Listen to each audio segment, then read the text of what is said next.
topic that has been talked about for quite some time. I know Kate and I have had some discussions about it, Richard and I, and the reason that this webinar came about is actually a conversation that was taking place a couple of months ago on Twitter between Romina, who's one of our speakers today, and Kate and a few other people. And it sounded like a great topic for discussing, so here we are. Our presenters today are Kate Swaffer. Kate's professional background is as a nurse specializing in dementia and aged care. After her diagnosis with dementia, she completed a BA and a BPsych, and she now works as an advocate and activist for dementia and aged care. Kate, who is from Australia, is an author, poet, blogger, educator, and speaker. She's currently the chair of the Alzheimer's Australia Dementia Advisory Committee, and she's actually the first chair, as this is the first committee that they've had, and she was instrumental in getting that committee going. And she is a founding member and on the board of Dementia Alliance International. Dr. Richard Taylor was diagnosed over 10 years ago with dementia, probably of the Alzheimer's type. And about 6 years later, he found purpose in speaking and writing about what it was like for him to live with the condition. Today, he speaks in the US and internationally, and he's the author of the book, Alzheimer's from the Inside Out. His message is that people with dementia are still whole and complete human beings, and that people with dementia must stand up and speak out about life with the disease. Richard is also a founding member and a board member of Dementia Alliance International. Romina Oliverio hails from Toronto, Ontario, and she's a dementia consultant and an educator. And I just heard her talking that she has started a dementia consultancy, which maybe she'll tell us about later. She's worked in nonprofit organizations in such capacities as communications, volunteer management and training, and coordinating social media campaigns. Romina studied gerontology at Ryerson University and specialized in dementia studies at Conestoga College in Toronto. She's a freelance writer and a regular contributor to the Alzheimer's Society of Toronto. And she's worked for the Alzheimer's Society of Toronto as a communications coordinator and social media coordinator. So welcome to the three of you. It's great to have you here today. So we once used words that now deeply offend many marginalized groups, and we don't have to look much further than the LGBT movement and the African Americans, or I'm just going to say generally against various kinds of cultures in general, and disabled people. Physically challenged or people living with other challenges. And each in their turn has fought against the language that perpetuates the stigmas against their particular group. So what are some of the words that we hear around dementia? I am suffering from dementia, arthritis, cancer, multiple sclerosis, etc. It sounds much more negative and is less empowering than I am living or diagnosed with dementia. That's really what we're talking about here today, is how can we subtly change, even, well, it's not even so subtle really, how can we change how we speak about dementia so that dementia is viewed also in the context of being able to live well with the disease. And I paused there because the reality is that in many instances the disease is fatal, depending on which type of dementia you have. And of course there are over 100 different types of dementia, and they're coming up with new types all the time as researchers try to understand the various forms of dementia. But to say that you're suffering from it is a generalization. I asked our speakers, our panelists, to come up with some real examples of demeaning and offensive language, because you might be sitting there thinking, well, this isn't really such a problem, or I don't find myself using any of this language, so, you know, but I'll sit here and listen anyways. Well, these are some real life examples that have been pulled up or actually heard by some of our panelists. So the first example is, but we can't have speakers with dementia because they've lost capacity. I've actually heard that myself too, so yeah. I have every right to call you a sufferer. A family carer who says, but my mother is not all there. We've had to get the doctor to prescribe something to stop the wandering. So this, you might be saying, well, okay, the person wanders, so they had to be prescribed something. Well, first they didn't, because wandering could be a behavior that, in this instance, because the person had been a professional athlete, was probably something that they used to do as a matter of their everyday activity, which was to be active. So wandering would not be out of context for that person. Ika? Yeah.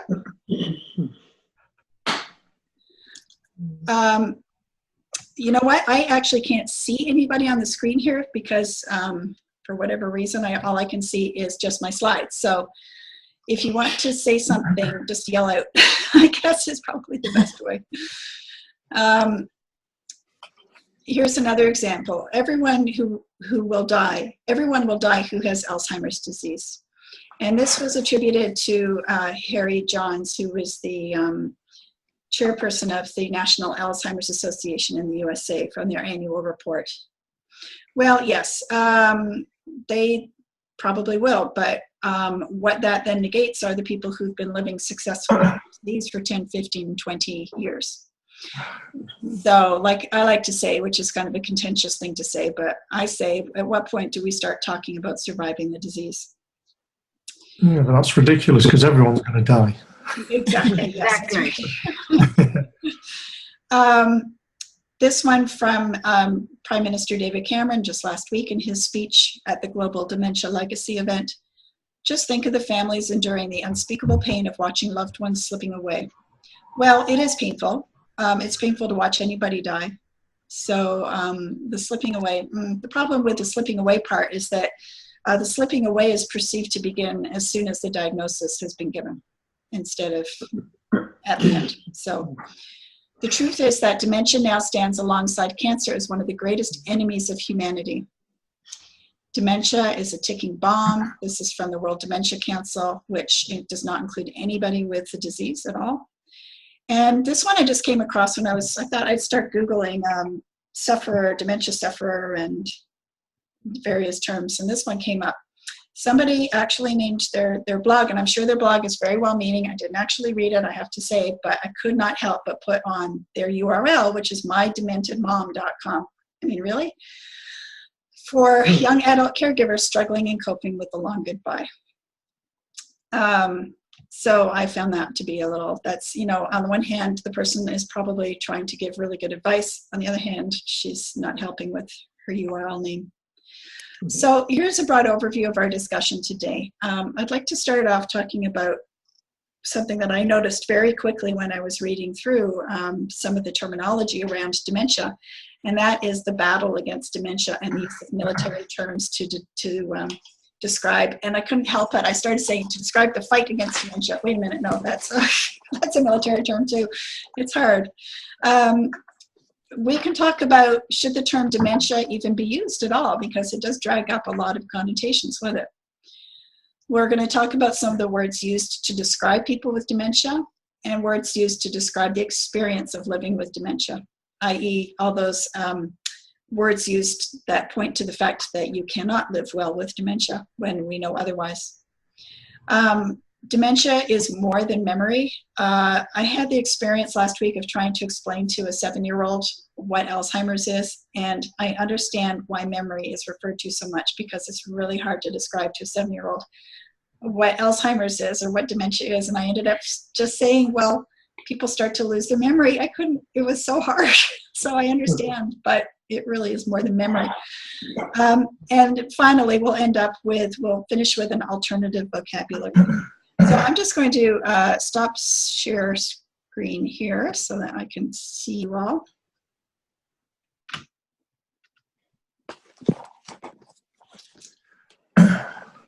I noticed, Laura, that disability wasn't mentioned anyway.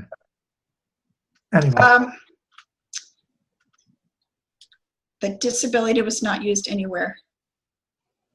Yeah, you know, it really depends on the country, Chris. I think are you saying that in a positive way or in a negative way, that it's not being used? It's started to be used in a positive way, I think, over here, because it is a disability where your skills start to do, you start to lose your skills. Yeah. Yeah. I agree. It's not officially called a disability here in Canada. Correct me if I'm wrong, Romina, but I don't think it's termed.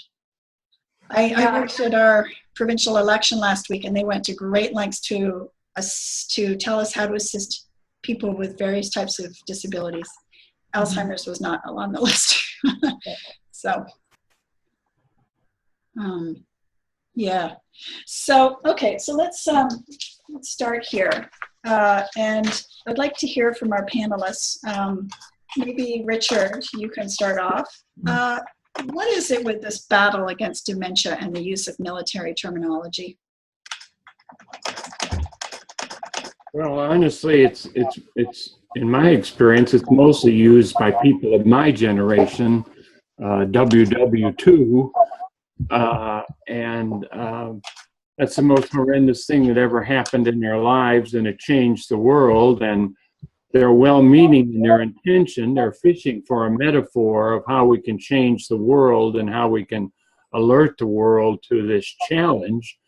And the greatest catastrophe they can think of is World War II. Plus, I don't know, more younger generations, they like to use military, they play military games. It's always us against them. We're always at war with this or that. So they use the language that really nobody, except in a very relatively few countries, can use in the world now, and that's being at war.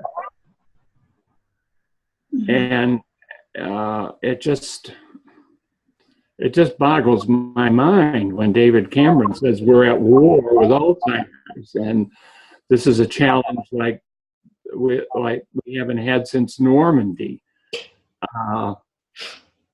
The issue for me with this is, does language prescribe what we think of the world, or does it just describe it? And I think lots of people have thought about this idea.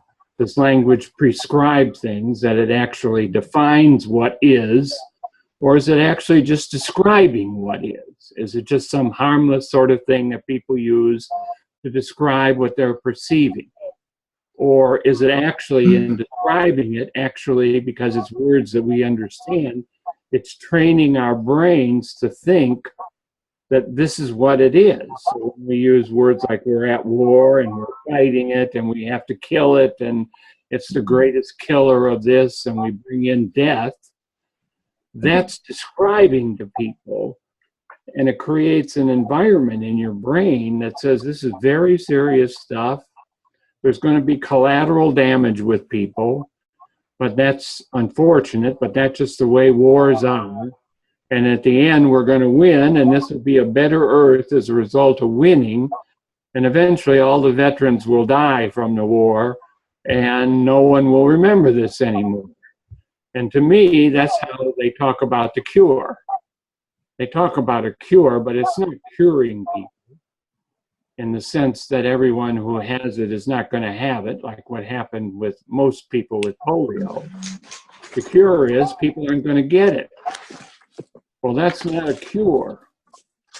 It's a preventative, it's a vaccination, but it doesn't cure anybody. So what do we do with all the people who aren't cured? Well, eventually they'll die, and then we won't have a problem anymore. So it's easy for us not to think about the people that we're bombing with all these false hopes, because after all, they're going to pass away. And the problem that we're really interested in is not today, but it's tomorrow. Whereas we, people living with dementia, are interested in today and how we're framing our disability, as Chris says, in terms of today. So the military is, I think, more a political language. It's a communication channel to appeal to old people, I think.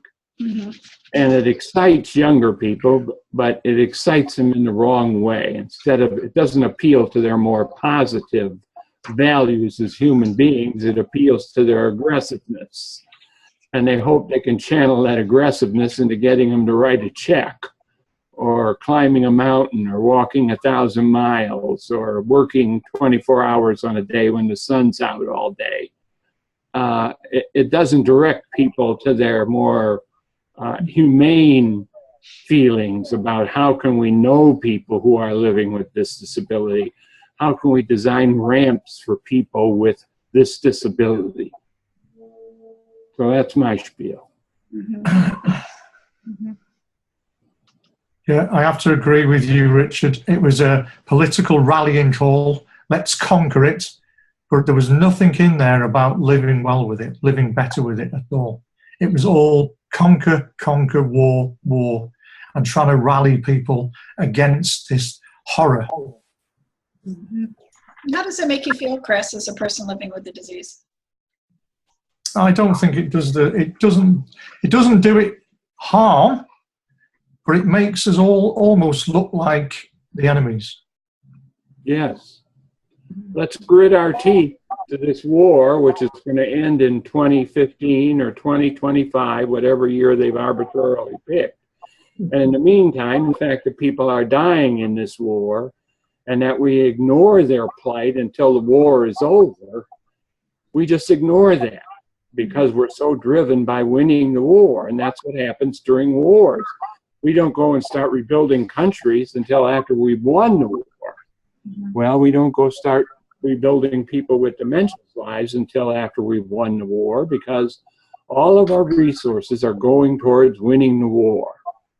And all of our resources happen to be checks and public monies that's going towards research to win the war. Let's hear from Romina and Kate. Romina, do you have any, what do you think?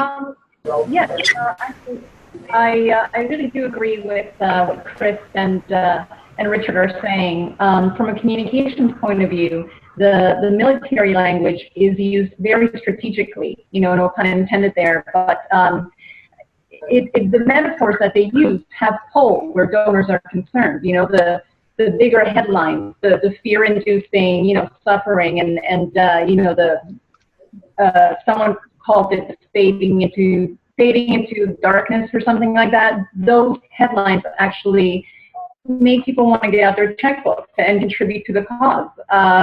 I think that, you know, funding and attention comes easier if the headlines focus on the suffering aspect of the condition, as horrifying as that is. But I'm involved in communications, and I know exactly how it is when they're putting together a request for funding, and they're, you know, going around the table thinking, how can we describe this to the point that it will incite the fear that we want to incite? It's, you know, I'm ashamed to say it, but it's the truth. And I wish that we could work in a different way. But when it comes down to it, it's all about the you know, dollars and cents, and how can we get people to donate and to focus on this disease. And Richard, I certainly completely agree with you regarding that language does more than describe reality. It most definitely prescribes reality. And we know this from other things outside of this conversation. There are words in languages that just don't translate into other languages. And that shows indeed how much language describes our reality. Leo, you're right. And I'm going to get in just a second into the use of the word dementia, which is a word that doesn't translate well, which is in many languages, which is why we keep being stuck with it. But before we do that, Michael Ellenbogen, you had your hand up. Yes, I just want to make a comment. As I tell people, you know, when I go out and talk, I wear two hats. I wear the hat that when I speak to people who are living with the disease, I don't talk about the negativity about this disease.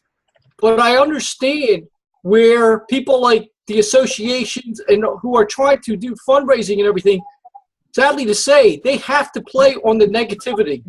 They just did a poll that just came out the other day. I don't know if people saw it, but it was 59% of people responded that what they thought dementia and Alzheimer's was just a little all about forgetting. That's all they thought it was. And the sad part is, if we don't tell people that people are dying and that they are going to die from this disease, whether they die sooner or later, people are just not going to give, and they're not going to want to help, and they're not going to want to contribute. So I think it's important, just like they did for cancer, that they said, hey, you know, people are dying from it. We have to do the same thing for this. If we expect the population to change, I mean, I agree. I wish we didn't have to do that, but I think that's the only way we're going to change the mindset of the population out there, because everybody believes it's just memory losses, and we have to change that.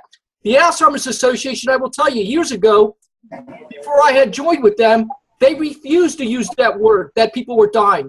I was pushing very strongly, and especially with Harry John, that they start using that terminology. And if you saw, last year they used it very strongly, and the year before they just switched to that. So I applaud them for doing that, because I think that's what it's going to take to change our society. I just wanted to give Peter a chance to talk. He had his hand up, and then we'll continue on with the... Yeah, I might just say something as well, Laura, before we move on. Is that all right? Sure.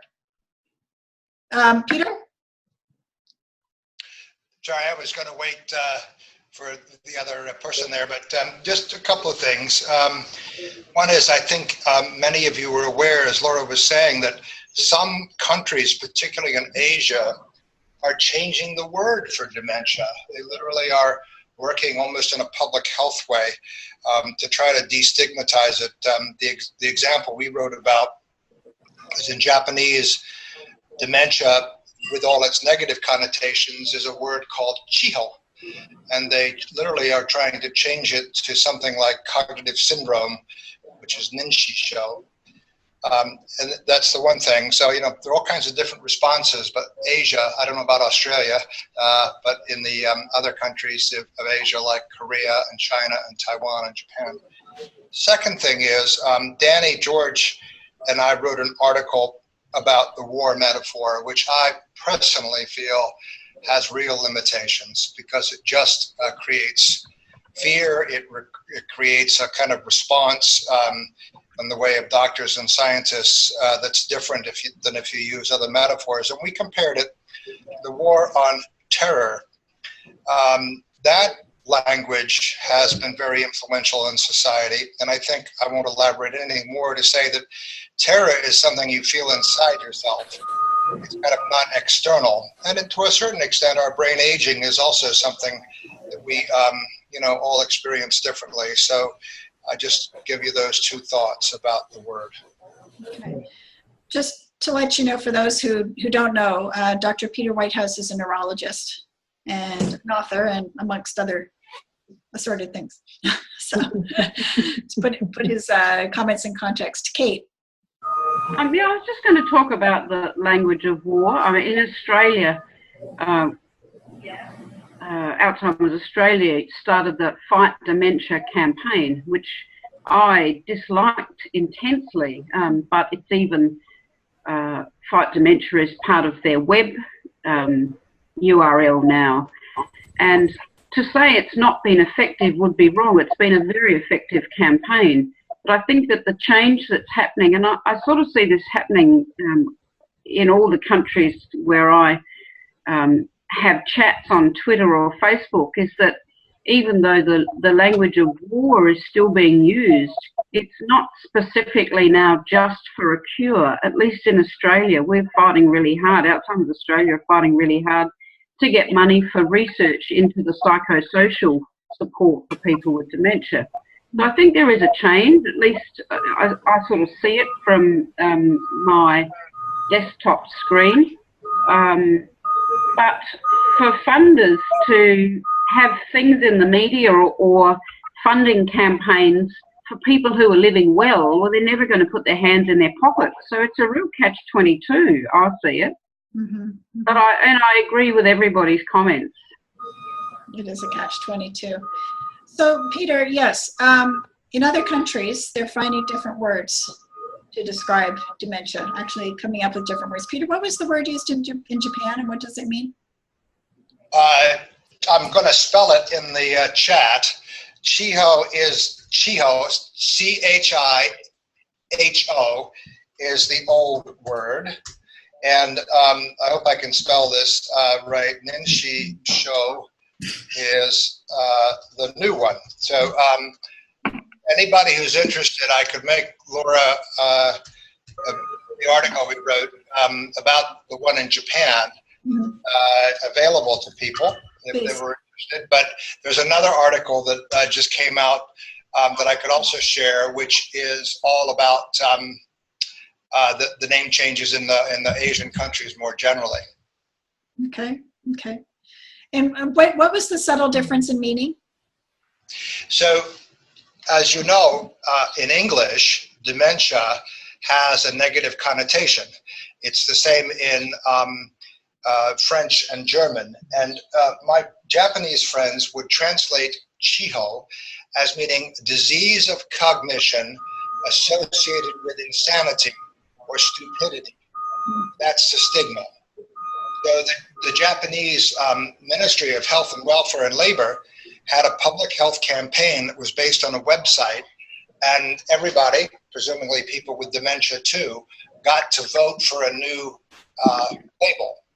And they came up with the other one that means something like cognitive condition without the negative aspects of the old word. Does that help? Okay, thank you. Yeah. It would be interesting to see, there was an important word you used there, Peter. Presumably people with dementia were involved in that voting. That'd be interesting to know whether they really were. I agree with you. It was a website process, and it was a public process and open, but I have no idea whether people were encouraged or whether they did or what. Yeah, good question. Yeah, I mean, I personally feel the use of the word dementia is no different in a way to what the word cancer was when I first started nursing in the early 70s. Cancer really was very stigmatized disease to have. Patients were put in the back rooms of the hospital. Mostly their family didn't come and visit them. They were scared of catching it. It was a very stigmatized word and disease in the 70s. And that's a very different case now. And I think that we're just at the beginning of change. I feel it's important because there's so many countries who do, or cultures who do use the word dementia, that we actually become, almost proud of it as a disease, own it. There's nothing to fear from the word. The best we can do is change the perception of the word. That's how I see it. Romina, can you talk a little bit about the shift from the use of the word Alzheimer's to dementia, and how dementia is generally used, especially in the context of the Alzheimer's societies, associations, and explaining the... Sure. Yeah, well, that's actually a bit of a tricky question, because the Alzheimer's Society, at least the Canadian chapter, they get a lot of calls and questions on whether or not they also deal with people living with dementia. And I think it speaks to the fact that the majority of thinking out there doesn't really quite put dementia and Alzheimer's together. So they basically think that dementia is a disease and Alzheimer's is a completely different disease, whereas, as we all know, dementia is, an umbrella term, and Alzheimer's is a type of dementia.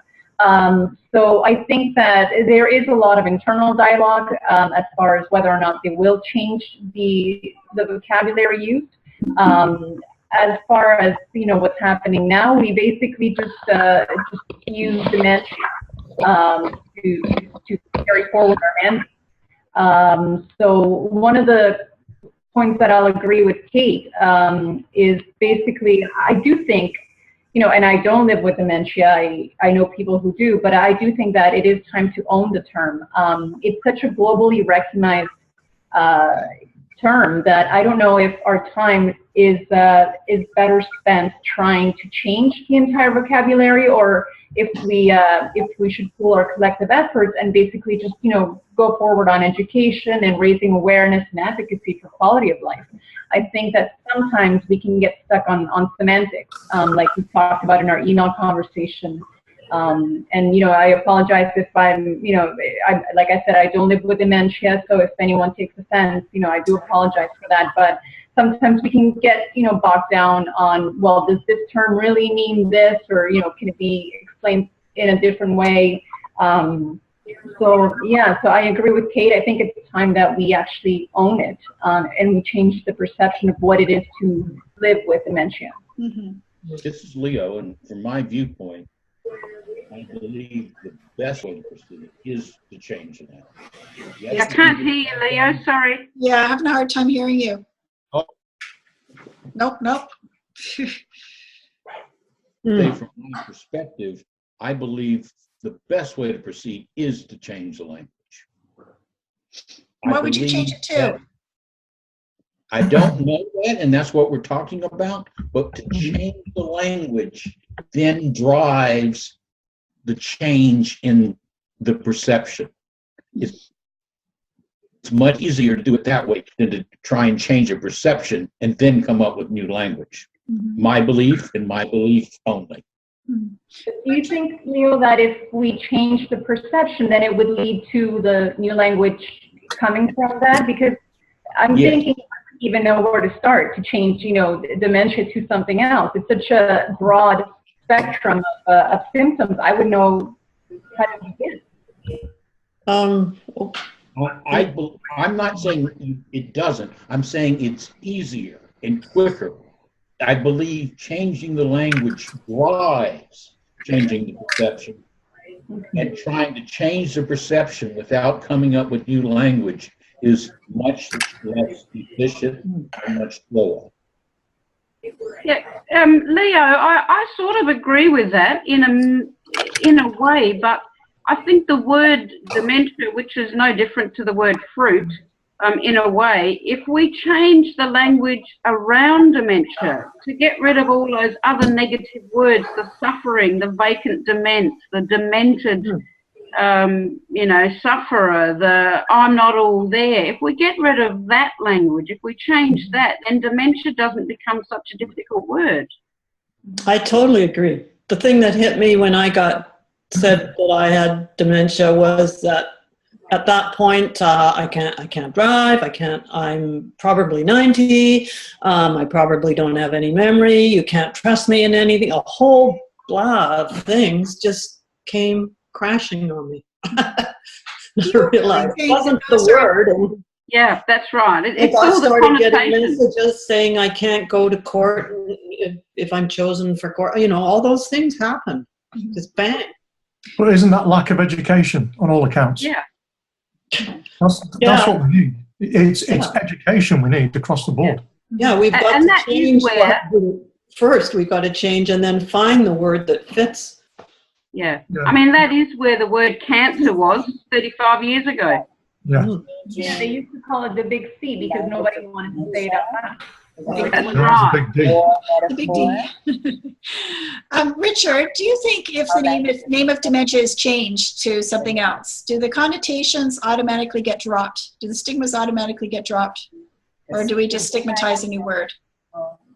As long as we still feel that people with dementia are different from us, as long as we see them as suffering, even if we change a different word, we're still going to feel that. We're still going to believe that. Stigmas look for words to help define the feelings that we have. As long as we're afraid of people with dementia, we're going to find words that are negatively associated with it, because whatever words we use, I think it's asked backwards to change the words.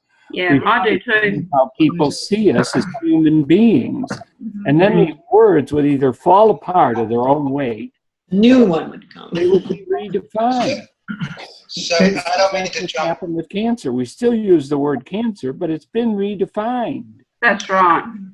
Peter? Yeah, it's lack of education. Just a sec. Peter was gonna, he's got his mouth open. Okay.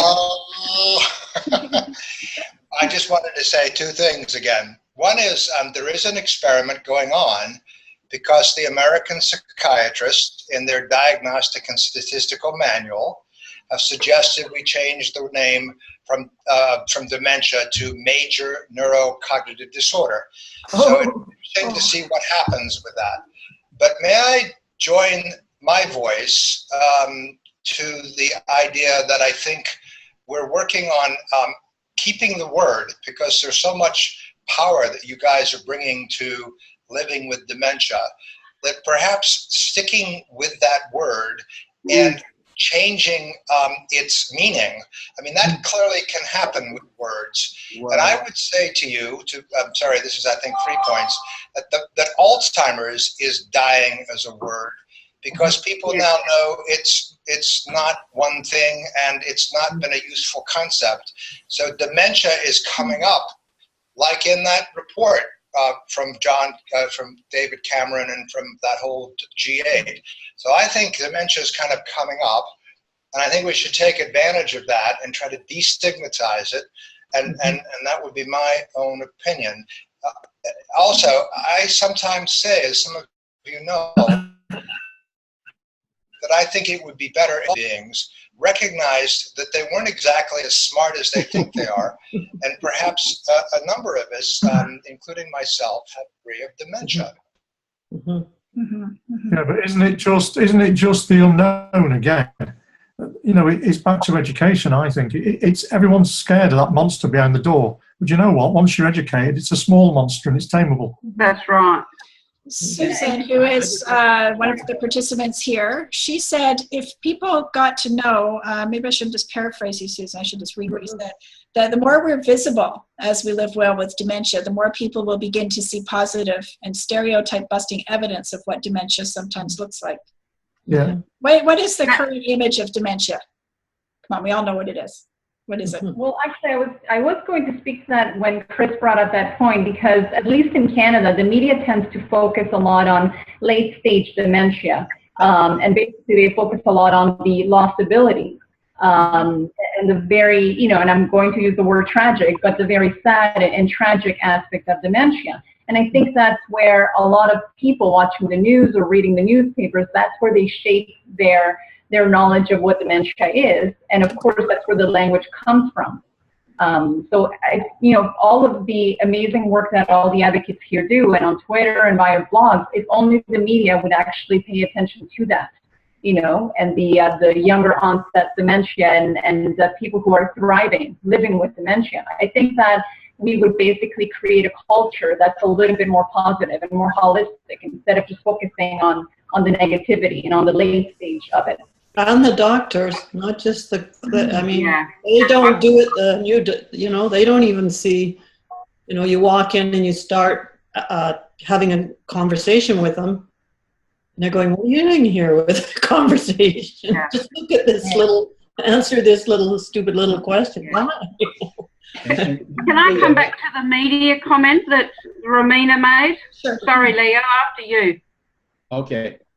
I'm clearly in the minority here with my thinking, and I just want to explain to you where I was coming from.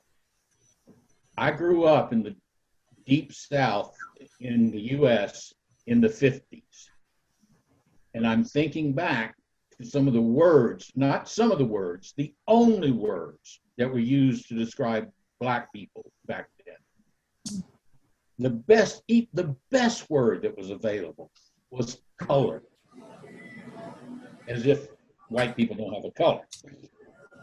And the changing and addition of words of Afro-Americans or Black, I believe helped drive the change in the stereotype of Black people. And I'll let it go, but I wanted to explain to you my thinking. And I agree with that, but I think the problem we would lose if we were to do that, and to a certain point, I do agree that it would be nice to change the word dementia, but if we did that, we would lose what we have gained all these years for them to recognize what dementia and Alzheimer's together means. And it would take so much longer for people to start to try to understand all over again if we changed that word concept. And that's what it would probably set us back about 10 to 15 years, I believe, if we did that. I understand. Kate, about the media? Yeah, I was just going to pick up on a word that Romina used, and that was the media, as far as language. And I have lots of online discussions with journalists who've written articles about, you know, the sufferers of dementia and, you know, the fact that we're not all there, and there's awful, tragic, devastating, hopeless situations. And even though there have been language guidelines put out by Ireland and Australia and Young Dementia UK for years, not just very recent, but for years, that have actually advised against using the word sufferer, once you start bringing up that there are international guidelines on language, the media refuse to even engage in a conversation anymore.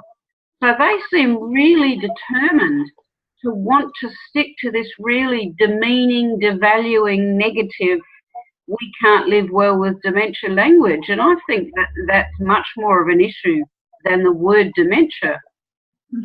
Why do you think that is, Kate?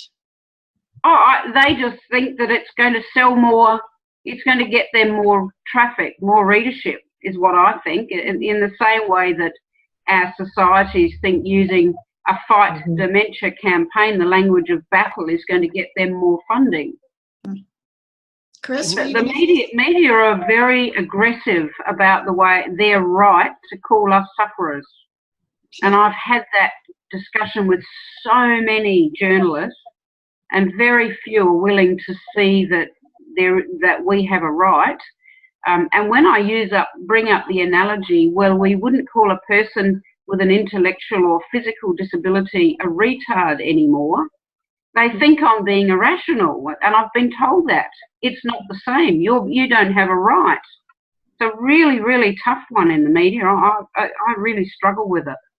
Yeah, good and nice doesn't sell papers. No. And that's what we're up against with the media. It's a really big battle, that one. I'll bring in the war language because it is a battle with them. Yeah, I had a journalist ring me up to do on the telephone report about dementia for Dementia Awareness Week, about how I was living with it, and he actually refused to publish it because he said I was doing the cause no good. Oh gosh. Yeah. But if we don't stick by our guns, there's a moral component to this that we should be the defenders of, about what's right to talk about human beings. Absolutely. And if other people say, yeah, but we can be more effective talking about them this way, why don't we demonize the Japanese? Why don't we make the Germans out to be ignorant? Why don't we make the Viet Cong out to be evil? There's still a moral force that should pervade these things that says, but that's not the way we want to live in this world. And when we don't confront that, we and other people who really should be the forces for good in the world, the media, the politicians, the Alzheimer's associations, have abandoned the moral rights in favor of what's pragmatic. Yeah, but if we scare the hell out of people, we get them to do what's right. That's right. What happens to the quality of our relationships as human beings? We're dehumanizing ourselves. And we shouldn't be the ones that are the champions of speaking up for this. Alzheimer's Association should. Government should, damn it. They shouldn't be the ones that are promoting this kind of, there's an evil out there and we're out to get it. And we're the force, if only we spend more money to protect you from this evil. They should be our champions, and they're not. That's what we should be raising hell about. We get defeated when we get into these conversations about, well, maybe we should just change the language. As long as they're looking for the basest way, the lowest common denominator to motivate people, however good the ends are justified, the means that they use dehumanize us as human beings. We do it during a war and then we just forget about that. Well, we're doing it now during this confrontation we're having, and we'll forget about it when it's over. Because if they ever get a cure and we all die, there won't be any need to work. We can just think positive things about it. Mm-hmm. The one thing I think is that what we do, the language we use does not fit us into the society. No. Outsider. And I know some that I did with cultural change in a ministry between women and men in an all male sort of environment, and we really need to get the vision almost that people can see us in walking down streets and seeing, to getting something that shows that we fit in. We're not out there. Yeah, I think Dementia Alliance International has great potential to help with that, Sue. Mm-hmm. You're certainly making a case for having a media watch. Definitely. Oh, Yeah. I'm a one-man band media watch at the moment, Laura. Yes, I know. We need more. Ramina, I'm going to hit you with a hard question, or more of a statement that I've been thinking about as people have been talking. If the end goal is to scare people and to scare people into donating money to find a cure, or if the end goal is to have a juicy story that sells newspapers, it sounds like we need a new vision, like a new end goal of some sort. And so what kind of end goal could we be promoting and to try and change the language? Because if we found a new end goal that wasn't supported by battling and that sort of thing, what could that be? Well, I think that if members of the media or key organizations took part in this webinar, they would be very inspired to say, no, it's not about suffering and it's not about disempowerment. It's about living well, taking full control, and just educating and empowering. Again, Kate, Chris, Richard, a lot of people here, a lot of advocates on Twitter and online. They are fighting. Again, here's a military metaphor, but fighting against a culture that has a very strict mindset.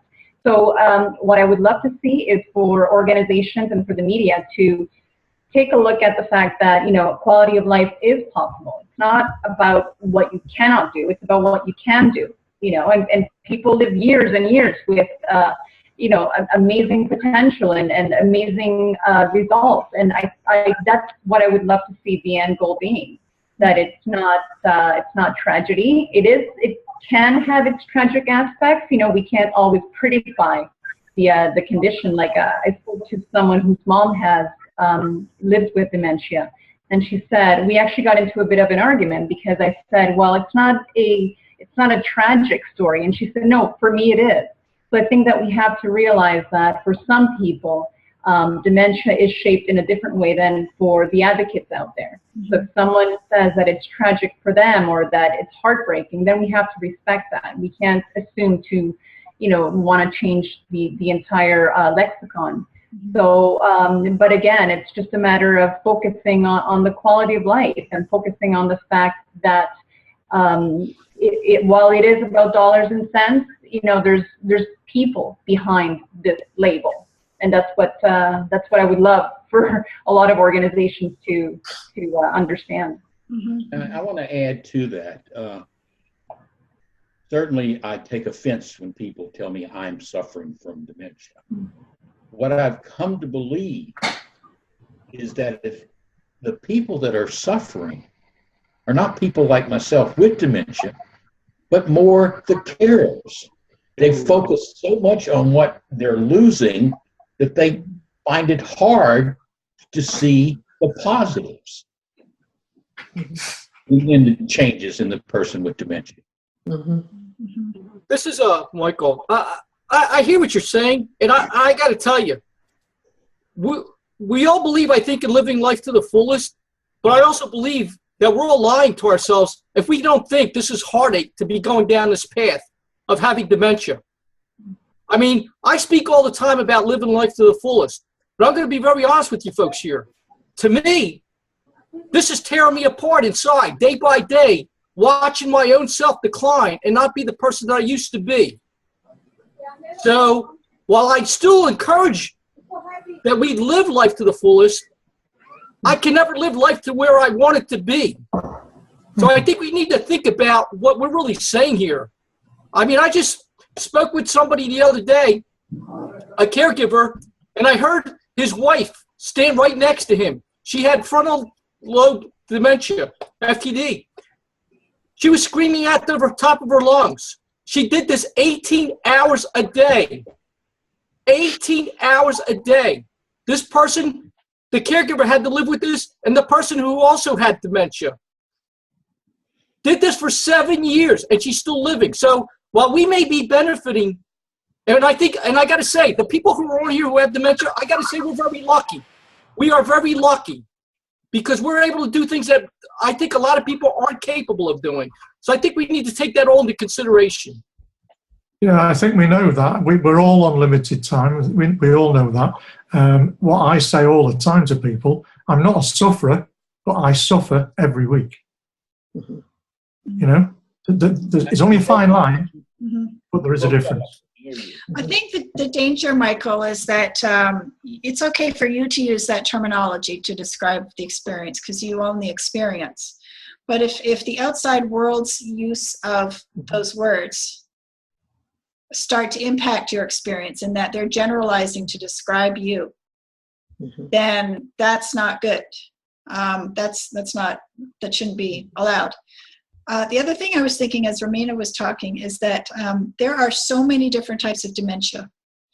And there are some types that a person loses cognitive function and bodily function, I mean, blindingly fast within a year. I've seen it in a friend's mother. And I think a problem is that we're overgeneralizing it. We're finding labels for disease or diseases that we do not understand. And until we start to understand the diseases better, that's going to be a problem because there'll be words to describe one person's experience and they'll be applied to somebody else's experience. That won't necessarily fit because they don't have the same disease. And the way we are right now, they won't know that they don't have the same, two people don't have the same disease until after they're dead and there's an autopsy, if that's allowed. So it can be a very tragic and fast-acting disease, but that is not everybody's experience. But the words that we're using are overgeneralized. Yeah. I have learned from a couple of friends who have colostomies, which to me is suffering, that you can adjust to that. And it becomes a part of their ongoing life, and they're not suffering from it. It's a pain in the ass. They'd rather not have it. It's an inconvenience. But other people who know they have a colostomy, as soon as they find out, they assume that they're suffering, that they're humiliated by it, that this is changing their ability to live their lives to its fullest. And it isn't in these two friends. And that's a message, I think, that we all have to learn. And we only know that by knowing people. And nobody knows us, damn it. Nobody takes the time to know us. And the very people who should know us, Alzheimer's associations, government committees on aging, professionals, they should know us. They don't know us. They know us by our stereotypes. They know us by the language that they all reinforce with each other, which continues to prescribe who we are and what we are. And so we're left with either trying to change people one at a time or, putting ads out in the paper saying, hey, we're whole human beings. Well, we don't have the resources. And unfortunately, these forces of evil, and I see them as moral evils for us, have found that this is the most effective means to get what they think is a moral end. And that is to raise money to find a cure to prevent Alzheimer's disease. Now, you can argue about the morality of, is that the best way to spend money now? But when you weigh it against what you must do to people who are living with it, I think their argument just crumbles. Mm-hmm. But we grant it to them because we'd all like to find a cure for Alzheimer's too. And so if we have to put up a little shit in our lives because they have to kick us around a little bit and remind us about the negative things of what's wrong with us, it's worth it. It's not. It's not. And we just can't give in to that. If we don't stand out like beacons in this stuff, who's going to stand up and say, this is just the wrong path to take to a questionably good goal? And I think that's where we are right now. We have bought into the goal of curing Alzheimer's, and we neglect to look at the means that are being used to achieve what may be a goal that's never achieved. Kate, you were going to head over. Oh, yeah. So much has gone on since Michael was talking. I'm not sure I can remember. I was just making a note, but I had 2 points, and one was that I don't see this group of people with dementia who are here at this webinar as particularly lucky or unique or different to all the other people out there living with dementia, except that we've become re-empowered after diagnosis to speak up for ourselves. And I think that we can, and actually as individuals and as a group, have a moral responsibility to help re-empower all the other thousands of people out there with dementia who actually could speak up like this if they weren't given what I call prescribed disengagement. Yeah. If they weren't told to go home and give up their life as it was before the diagnosis and, you know, whatever, get their wills redone until they die. If they weren't told to do that, if they were told to fight, and I'm back to the war language here, but if you're diagnosed with cancer, you are given every single opportunity to fight for your life so that you don't die. But when you're given the diagnosis of dementia, you're told to go home and die, basically. And we don't have to do that. We're going to die anyway, whether it's from dementia or cancer or a heart attack or old age. But to say that this is a unique and lucky group, I think that we just maybe are unique because we are speaking up, but I really think there's a lot of other people with dementia out there who have the capacity and just need to be re-empowered to do so. And that's how changing our language to a more positive language will help them realise that it's not all doom and gloom. Romina? Lucky was telling you a choice of words. But I have to tell you, over the course of 5 years now, I have now worked with many people, such as ourselves here, trying to teach them exactly what we've been doing. And I have come to realize that there are many who wanted to do this and that I thought were capable of doing this, yet they couldn't. They really tried hard to do this.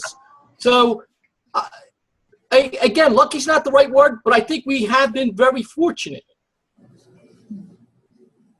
I want to ask Romina to speak because she was going to say something. More of a follow-up to the whole funding, the question of funding, and playing devil's advocate here because I'm listening to the different perspectives, and I'm wondering if tomorrow, if we, by some miraculous event, we happen to change the language to a more person-centered, more holistic type of dialogue, and if the dollars stopped coming in altogether, would you be able to trade that? I mean, you know, morally, it's fantastic that we've adopted a new language, but then, you know, the funders would go on to whatever other causes out there. So I'm just wondering, because I heard a point of someone saying that this type of language is necessary in order for people to dig into their pockets, and I agree. I agree with that to a certain point, but I'm just wondering if anyone has an opinion on that.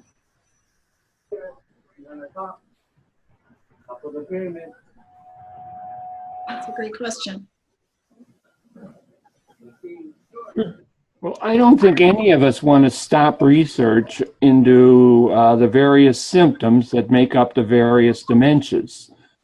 What we want is a more humane, proportionate way of spending a limited number of dollars so that some, if not the majority of dollars, go towards improving the lives of people living with the disabilities, and the remainder of it goes towards preventing it from spreading to the rest of the community. And that kind of reasoned approach is just not heard out there. It's like we're speaking a language of outer space.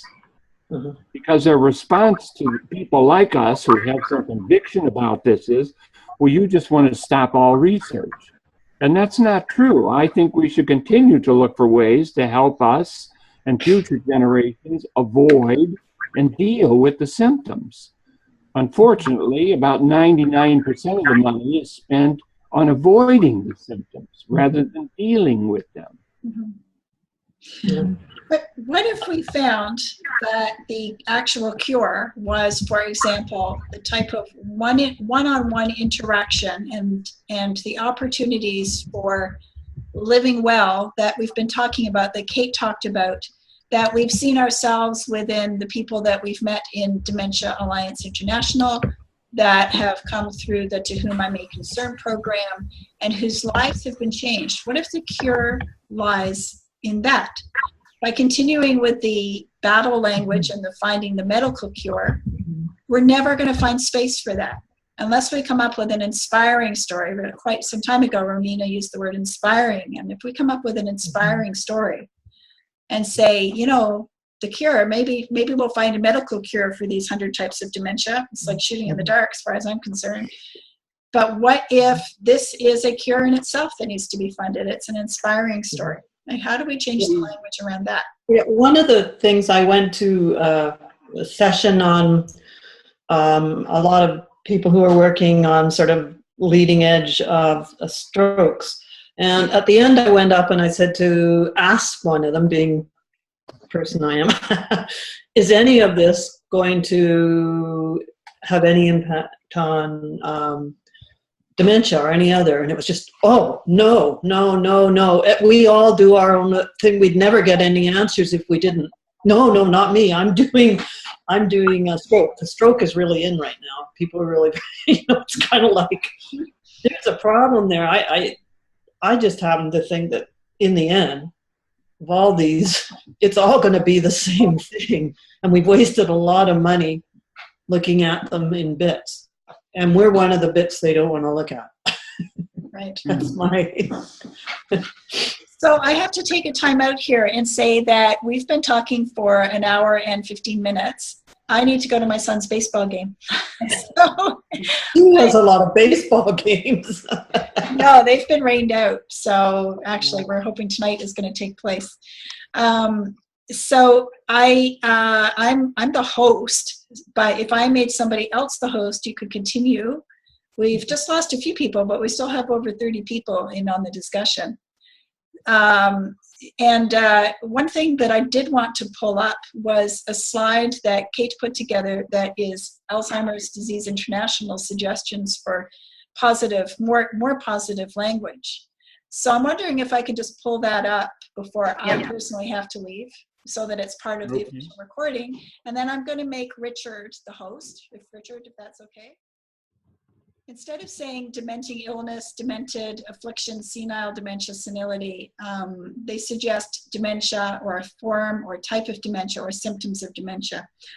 Personally, I think saying anything other than dementia is really muddying the water, because then we have the symptoms of dementia or we have dementia, because that gets to the whole umbrella thing, but we won't go there.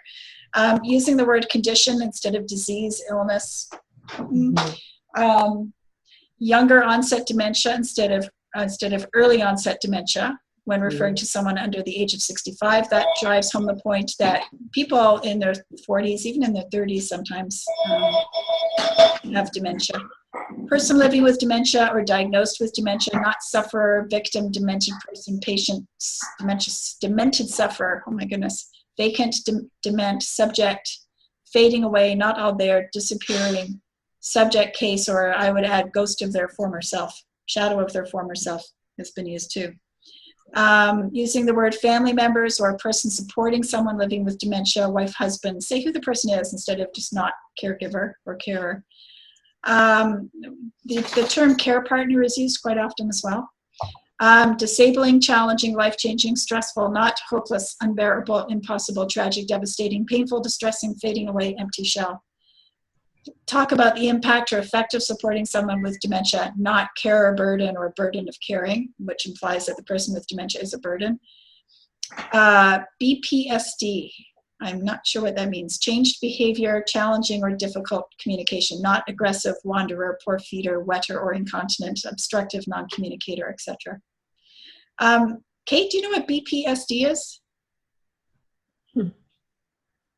By person behavior.